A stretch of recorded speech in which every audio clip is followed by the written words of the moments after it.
السلام علیکم ورحمۃ اللہ وبرکاتہ۔ الحمد للہ نحمده ونستعینه ونستغفره ونؤمن به ونتوکل علیہ ونعوذ باللہ من شرور انفسنا ومن سیئات اعمالنا، من يهده الله فلا مضل له ومن يضلل فلا هادي له، ونشهد أن لا إله إلا الله وحده لا شريك له، ونشهد أن سيدنا محمدا عبده ورسوله صلى الله عليه وعلى آله وأصحابه وأزواجه وذرياته وبارك وسلم تسليما كثيرا كثيرا، أما بعد، أعوذ بالله من الشيطان الرجيم، بسم الله الرحمن الرحيم۔ عسى أن تكرهوا شيئا وهو خير لكم، وعسى أن تحبوا شيئا وهو شر لكم، والله يعلم وأنتم لا تعلمون، صدق اللہ العظیم۔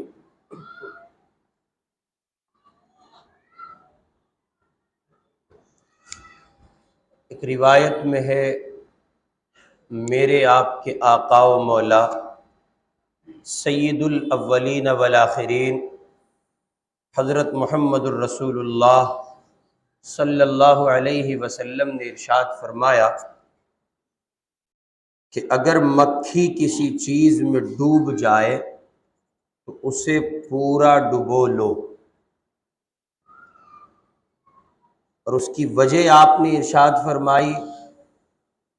فرمایا کیونکہ اس کے ایک پر میں زہر اور دوسرے میں شفا ہوتی ہے۔ طبعی تقاضا، طبیعت اس کو قبول کرے گی نہیں کرے گی، آگے آدمی اس مشروب کو پیے یا نہ پیے، یہ ایک الگ مسئلہ ہے، ایک الگ پہلو ہے۔ لیکن نبی کریم صلی اللہ علیہ وسلم نے مکھی کے کسی شے میں ڈوب جانے یا گر جانے اور پھر اس کو یوں ہی آدھا ادھورا باہر نکال کر پھینک دینے سے، اور مزید یہ کہ اس مشروب کو اس حال میں پینے سے گویا ایک اعتبار سے منع فرمایا۔ آپ کا مقصود یہ ہے کہ اس کے پر میں چونکہ زہر اور دوسرے میں شفا ہوتی ہے، لہذا تم اس کو مکمل ڈبو دو۔ اس حدیث پاک کی تشریح کرتے ہوئے حضرات محدثین نے لکھا ہے کہ اس حدیث میں نبی کریم صلی اللہ علیہ وسلم نے اپنی امت کو یہ خاموش پیغام دیا کہ حالات کیسے بھی ہوں کبھی گھبرانا نہیں، حالات کیسے بھی ہوں کبھی گھبرانا نہیں، حل تلاش کریں، حل ہمیشہ مسئلے کے قریب ہوتا ہے، بالکل ایسے جیسے مکھی کے ایک پر میں زہر ہے اور دوسرے میں شفا موجود ہے۔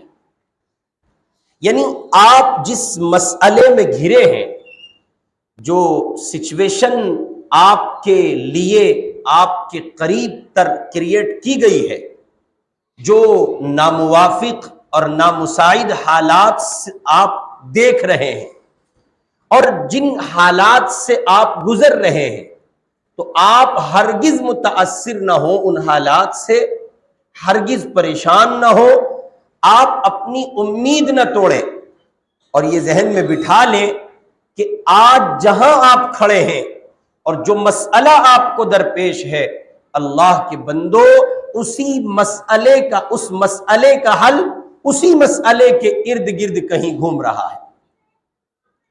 قریب ہے، اس کا حل اگر آپ چاہیں گے، تلاش کریں گے، غور کریں گے تو اس مسئلے کا حل آپ کو مل جائے گا۔ لیکن یہ بات اسی وقت ممکن ہے جب میں اور آپ نبی کریم صلی اللہ علیہ وسلم کے اس خاموش پیغام کو حضور علیہ الصلاۃ والسلام کی تعلیم کی روشنی میں اس طور پر دیکھنے کی کوشش کریں کہ ہاں آقا علیہ الصلاۃ والسلام نے یہ ہمارے لیے کچھ کہا ہے۔ پھر مزید اس پر حضرت امام شافعی رحمۃ اللہ علیہ کا قول ہے، بڑی جامع بات انہوں نے ارشاد فرمائی۔ وہ کہتے ہیں تمہاری جلد کو تمہارے ناخن سے بہتر کوئی نہیں کھجلا سکتا۔ آپ کو کھاج لگی ہے، آپ کو خارش ہو رہی ہے، اور یہ حصہ ہے یا جسم کا کوئی اور حصہ ہے، آپ کو خارش ہوئی، آپ نے اپنے کسی قریبی سے کہا کہ یہاں مجھے ذرا خارش زیادہ ہے، تم کھجلا دو، اور عامتاً سب سے زیادہ قریبی اور اقرب ترین ساتھی شریک حیات ہوتی ہے۔ تو یہ وہ معاشرے کا گراؤنڈ لیول کا پریکٹیکل ہے جو ہر ایک کے ساتھ پیش آتا ہے۔ کئی بار یہاں خارش ہو رہی ہے تو آپ نے اپنی اہلیہ سے کہا ذرا دیکھیو بہت دیر ہو گئی، یہاں کھاج لگ رہی ہے، بات بن نہیں رہی۔ آپ کی اہلیہ آپ کے قریب آئیں اور انہوں نے آ کر کے اپنے ہاتھ سے آپ کی کمر کو کھجلایا، لیکن جو تسلی میسر آنی چاہیے تھی وہ نہیں آ سکی۔ آپ نے کہا ہٹا یار تو بھی بس ایسی رہ گئی، اور آپ نے ذرا سی ہمت کی اور اس ہاتھ کو وہیں تک لے گئے واگا بارڈر پہ۔ اب پھر جو آپ نے کچھ تھوڑا سا پریاس کیا، کوشش کی، تو نتیجے میں چند ساعت گزرے تھے کہ آپ نے راحت کی سانس لی، الحمدللہ علی کل حال۔ یعنی آپ کو خارش پہلے سے تھی، کئی ایک لوگ اس میں معاون ہوئے، لیکن جو کوشش آپ کی رنگ لائی وہ کسی اور کی کوشش رنگ نہیں لائی۔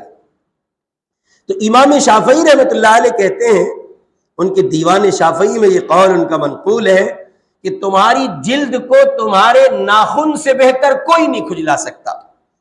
اب اس پر وہ ایک ہیڈ لائن دے رہے ہیں، قول اپنی جگہ ہے، اب ایک ہیڈ لائن دے رہے ہیں وہ، اور یہ ہیڈ لائن آپ کی اپنی ذاتی زندگی میں کام کرے گی، آپ کے گھرانے کی زندگی میں کام کرے گی، خانگی زندگی میں، آپ کے خاندانی زندگی میں کام کرے گی، اور تو اور معاشرت سے اوپر اٹھ کر آپ کا محلہ، آپ کا سماج، آپ کا قصبہ، آپ کا شہر، انتہا یہ کہ زمین پر جہاں جس طرح کے حالات پیش ہوں گے، یہ آپ کی زندگی میں وہیں آپ کو ایک نئی روشنی عطا کرے۔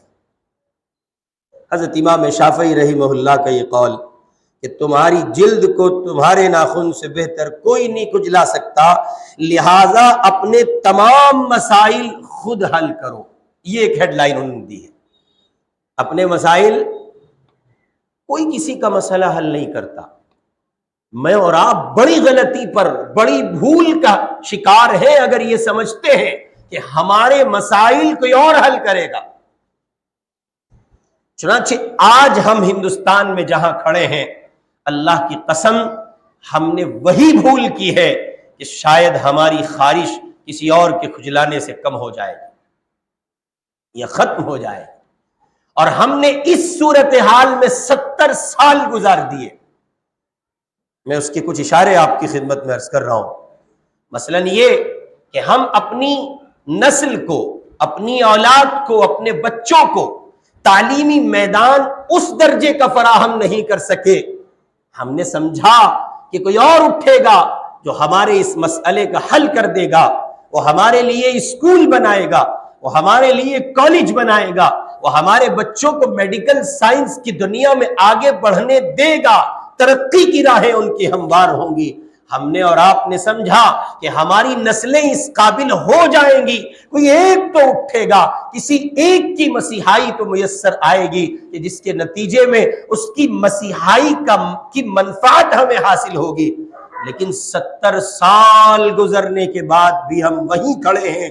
ایسا لگتا ہے جیسے کل ملک تقسیم ہوا ہے اور ہمارے پاس کچھ نہیں ہے، اور آج 70 سال کے بعد بھی ہم وہی ہیں. جب ہم اپنے ان بچوں کو دیکھتے ہیں جن کے ہاتھوں میں کاغذ تھا، قلم تھا اور دوات ہونا چاہیے تھا، جن کو علم کی دنیا میں بہت آگے چلے جانا چاہیے تھا، لیکن وہ بچے اس مائک کے لیے سر پٹک رہے ہوتے ہیں. وہ بچے شراب کے عادی، جوئے کے شکار اور عیاری کے بیمار ہو چکے ہوتے ہیں. یہ ایک دن میں نہیں ہوئے، یہ لمحوں کا کھیل نہیں ہے، یہ دنوں کا مسئلہ نہیں ہے. اس کے لیے دہائیاں لگی ہیں، دن لگے ہیں، مہینے لگے ہیں، سال لگے ہیں، اور اس کا بنیادی ذمہ دار کوئی اور نہیں ہے، میرا آپ کا سماج، میں اور آپ خود مسلمان ذمہ دار ہیں. ہم نے اور آپ نے یہ سمجھا کہ ہمارے آپ کے مسائل کوئی اور حل کر دے گا. کسی نے آپ سے آ کر کے کہا کہ جناب میں صرف مثال دے رہا ہوں، کسی پارٹی کی نہ تصدیق مقصود ہے نہ تکذیب، نہ کسی کو نہیں کہہ رہا ہوں، واللہ کسی کو نہیں کہہ رہا ہوں، صرف اشارہ یعنی مثال دے رہا ہوں. کسی پارٹی کے نمائندے نے آپ سے آ کر کے کہا، ملک بھر میں اس نے آواز لگائی، آپ کی دلی کی کوئی بات ہی نہیں ہے، آپ کی کسی ایک سیٹ پر بات نہیں کر رہا ہوں، پورے ملک میں کسی نے آواز لگائی، مسلمانوں ہمارے ساتھ آؤ، ہم تمہارے مسائل کا حل کریں گے. اور اس نے ایک ذرا کہیے کہ جناب چند ساتھ بیٹھ کر افطار پارٹی میں آپ کے ساتھ روزہ افطار کرنے کے نام پر چند گھوٹ پانی کے کیا پی لیے، اس نے آپ کے باپ کا پہنا ہوا رومال کیا اوڑھ لیا، اس نے وقتی طور پر آپ کی ٹوپی کو اپنے سر پر کیا رکھ لیا، وہ مسجد کیا آ گیا، وہ مدرسے کیا آ گیا. اس نے کسی بڑے آپ کے پیغمبر کے لیے، آپ کے رسول کے لیے، آپ کے کسی بڑے مہان انسان کے لیے چند میٹھے جملے کیا کہہ دیے، اور آپ نے سمجھا کہ مسیحائی کرنے والا اور ہمارے مسائل کو حل کرنے والا بندہ مل چکا ہے. چنانچہ ہم اور آپ پورے طور پر منحصر ہو گئے، اور اس کے نتائج جو کچھ میں آج اپنی ان آنکھوں سے اپنی قوم کی بے بسی کی شکل میں دیکھ رہا ہوں، اللہ الامان الحفیظ. مسلمان جہاں کھڑا ہے، جس سچویشن پر ہے، جن حالات میں ہے، جن مسائل میں ہے، وہ ناقابل بیان ہے. آج سپریم کورٹ کے چیف جسٹس گفتگو کرتے ہوئے وکیل سے یہ پوچھتے ہیں، طلاق ثلاثہ پر جب بات ہوتی ہے تو وہ یہ کہتے ہیں کیا اسلام میں نماز ضروری ہے، جو پردہ ضروری ہے. آج سپریم کورٹ کا جج یہ بات کہتا ہے، اور پورا ملک، پورا ہندوستان انسانیت کے علم بردار، انسانیت کا ٹھیکہ اٹھانے والے خاموش ہیں، تماشا بین ہیں، تماشائی بنے ہوئے ہیں، کوئی پرسان حال نہیں. وہ ادارے جنہوں نے حکومت سے کبھی ایک پھوٹی کوڑی نہیں لی، جن کو چلانے والا مسلمان، جن کو بنانے والا مسلمان، جن کو اٹھانے والا مسلمان، جو اپنی صبح کی اندھیری گھڑیوں سے لے کر اور رات کی اندھیری گھڑیوں تک مسلمانوں کے چندوں پر چلتے ہیں، مسلمانوں کی خیرات پر چلتے ہیں، مسلمانوں کی داد و دہش پر چلتے ہیں. حکومت سے پھوٹی کوڑی کبھی نہیں لی گئی ہے. آج ان مدرسوں کو دہشت گردی کا اڈا قرار دیا جا رہا ہے، اور ان مدرسوں سے ٹیررزم پھیلتا ہے اور ٹیررزم کی تعلیم وہاں دی جاتی ہے. ٹی وی رپورٹر، اینکرز اور چینل کے مالک مدرسوں میں بے دھڑک گھستے ہیں اور طلباء سے وہ سوالات کرتے ہیں جو زمین پر اگر ان سے اس بے بسی کے عالم میں پوچھ لیا جائے تو شاید ان کا باپ جواب نہ دے سکے. لیکن پورا ملک خاموش ہے، تماشائی ہے، کوئی پرسان حال نہیں ہے۔ وہ ادارے جن اداروں نے اس زمین پر، اس زمین کی آزادی کے لیے جب یہ ملک بلک رہا تھا، پیاس کی شدت سے تڑپ رہا تھا، اس ملک کی آزادی کے لیے ابوالکلام مدرسے کا شخص ان کو دیا ہے، اس ملک کا صدر جمہوریہ مدرسے سے آیا ہے، اس ملک کے مدرسوں کے فضلاء میں تعلیم پانے والے افراد میں شیخ الہند آئے ہیں۔ ساری دنیا یہ کہے ہندوستان کی تاریخ مکمل ہو سکتی ہے شیخ الہند کے بغیر، میں نہیں مانتا اس زمین کی تاریخ شیخ الہند کو اگر نکال دیا جائے قیامت کی صبح تک ادھوری ہے۔ شیخ الہند کہاں سے آئے؟ وہ مدرسے کا پروڈکٹ ہیں۔ شیخ الاسلام کہاں سے آئے؟ وہ مدرسے کا پروڈکٹ ہیں۔ عبید اللہ سندھی کہاں سے آئے؟ محمد علی جوہر کہاں سے آئے؟ ابوالکلام آزاد کہاں سے آئے؟ اور ابھی چند سال پہلے جو صدر جمہوریہ ابوالکلام تھے وہ کہاں، عبدالکلام تھے وہ کہاں سے آئے ہیں؟ ذاکر حسین کہاں سے آئے؟ آپ اگر مدرسوں کے لیول کو اور مدرسوں کے معیار کو جانچنا چاہتے ہیں تو ہم یہ کہتے ہیں اس ملک کی تاریخ ادھوری ہے مدرسوں کے بغیر۔ لیکن آپ دیکھیں جس کے منہ میں جتنی گندی زبان ہے اس کے اتنی گندے الفاظ ہیں، اور مدرسوں کے لیے کیا کچھ اس وقت ہو رہا ہے وہ ٹی وی ڈیبیٹس پر بیٹھ کر شاید مجھ سے زیادہ بہتر مناظر آپ لوگ دیکھ لیتے ہو۔ آپ سمجھتے ہیں اس کا سبب کیا ہے؟ میاں غور کرو، کچھ نہیں رکھا، ورنہ ایک رات آئے گی جس کو تاریک رات کہا جائے گا، اور وہ ایک رات آپ کی تاریخ کا حصہ بن جائے گی، اور وہ رات ہوگی جیسے ہسپانیہ میں تاریخ کو دہرایا گیا، جیسے برما میں تاریخ کو دہرایا گیا۔ راتوں رات نظام بدلتا ہے، راتوں رات حالات بدلتے ہیں، لاکھوں افراد ایک وقت میں قتل کر دیے جاتے ہیں، اور زمین باوجود اپنی وسعت کے تنگ ہو جاتی ہے۔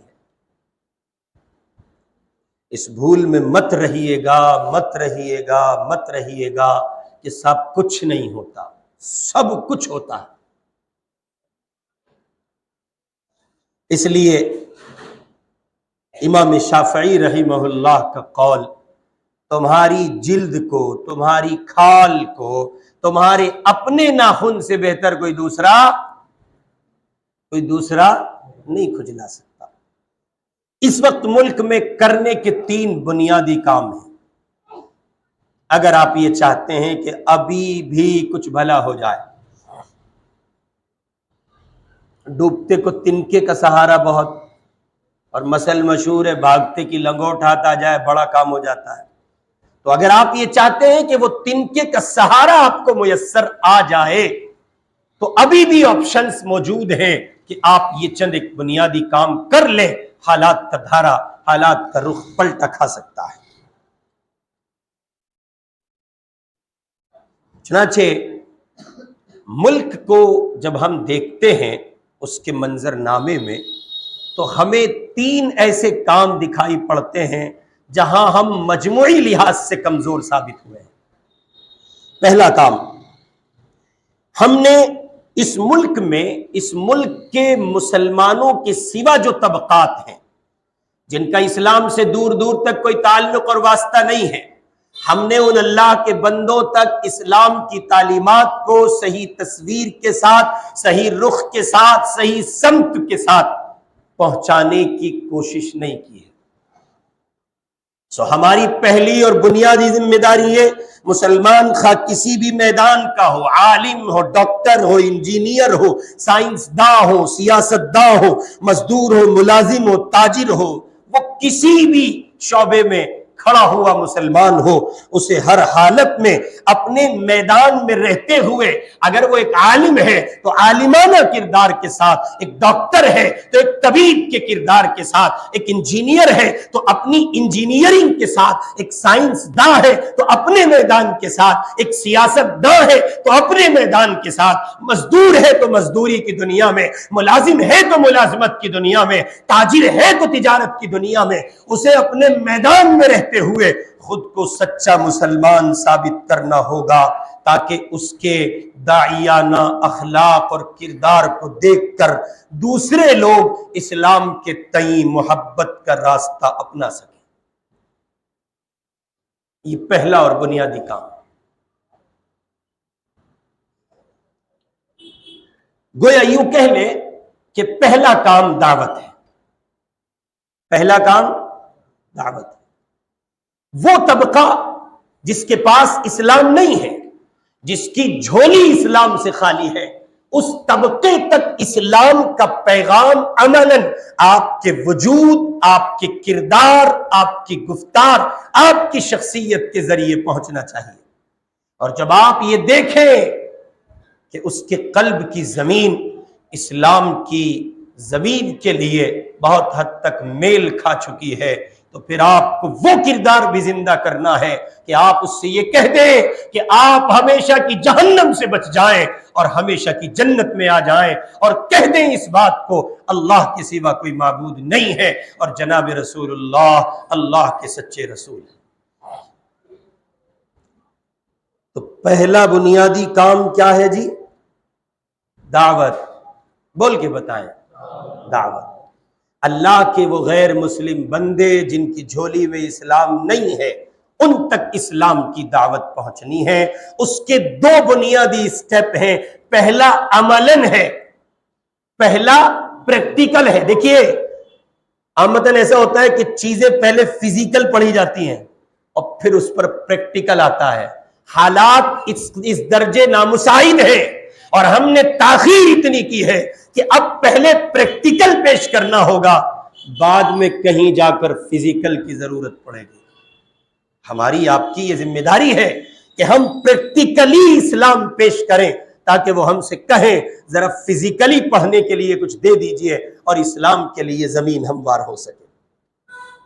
دوسری بنیادی دعوت کے بعد ہے تعلیم. یہ تین بنیادی شے ہیں. پہلا نمبر دعوت، دوسرے نمبر پر تعلیم. اس کے ساتھ ساتھ عملاً اسلام پیش کرے مسلمان، خود کو مسلمانوں کے درمیان تعلیم کو فروغ دینا ضروری ہے. چنانچہ موجودہ زمانے میں ضروری ہے کہ ایسے علماء مدارس میں تیار کیے جائیں جو اسلام کے خلاف ہونے والے فکری حملوں میں سیسا پلائی ہوئی دیوار کا کام کر سکیں. اور اسکولوں میں ایسے ڈاکٹر، ایسے انجینئر اور ایسے لائرز تیار کیے جائیں جو اللہ کے بندے اس کردار میں رہتے ہوئے اسلام پر وہ گہری نظر رکھتے ہو کہ اگر ان سے باطل آ کے ٹکرائے تو وہ اسلام کے لیے مکمل دفاعی اقدام کرنے کی صلاحیت رکھتے ہیں. تیسرے نمبر پر بنیادی بات نبی کریم علیہ السلام کے اس فرمان کی روشنی میں اور امام شافعی کے اس قول کی روشنی میں تیسری بنیاد ہے ملک کے مسلمانوں کے وجود کو مستحکم کرنے کا تیسرا بنیادی ذریعہ ہے تجارت. اس بات سے انکار نہیں کیا جا سکتا کہ آج طاقت اسی کے پاس ہے جو تجارت میں ماہر ہے. معاشی استحکام، مادی ترقی کے لیے جد و جہد کرنا، تجارت، زراعت، صنعت پر توجہ دینا بلا شبہ اس دور میں ترقی کا زینہ بھی ہے اور مال خدا کی دولت اور عظیم نعمت بھی ہے. اس واسطے یہاں اس تیسرے اسٹیپ پر بس نوجوانوں کی خدمت میں ایک پیغام عرض کروں گا: ٹھالی رہنے کو اپنے لیے حرام سمجھو. اس زمین پر ایک دن ایسا نہیں گزرنا چاہیے، اس دن کا ایک گھنٹہ نہیں گزرنا چاہیے اور اس گھنٹے کی ایک منٹ ایسی ایک ساعت نہیں گزرنی چاہیے جس دن آپ کام سے بیٹھے ہوں اور آپ کسی طرح کی تجارت اور ملازمت اور اپنے کہیے کہ معاشی استحکام کے لیے سرگرم عمل نہ ہو. ورنہ یاد رکھیے گا، اگر دعوت کا مزاج اور غیر مسلم بھائی برادران وطن تک اسلام کا نظام نہ پہنچایا جا سکا اور میرے اور آپ کے بچے ان پڑھ اور جاہل بن کر اس زمین پر یوں ہی گھومتے رہے اور اسی کے ساتھ ساتھ یہ کہ تجارت میں ہم کمزور رہے، ہمارے پاس اپنی تجارت نہ ہوئی، معاشی استحکام کے لیے سلسلے نہ ہوئے، تو یاد رکھیے وہ کہا تھا کسی کہنے والے نے، نہ سمجھو گے تو مٹ جاؤ گے اے ہندوستان والو، تمہاری داستان بھی نہ رہے گی داستانوں میں، پھر کوئی پرسان حال نہ ہوگا، حالات بد سے بدتر ہوں گے. اور اقبال نے کہا تھا خدا نے آج تک اس قوم کی حالت نہیں بدلی، نہ ہو جس کو خیال خود اپنے بدلنے کا۔ اللہ عمل کی توفیق نصیب فرمائے۔ وآخر دعوانا ان الحمد للہ رب العالمین۔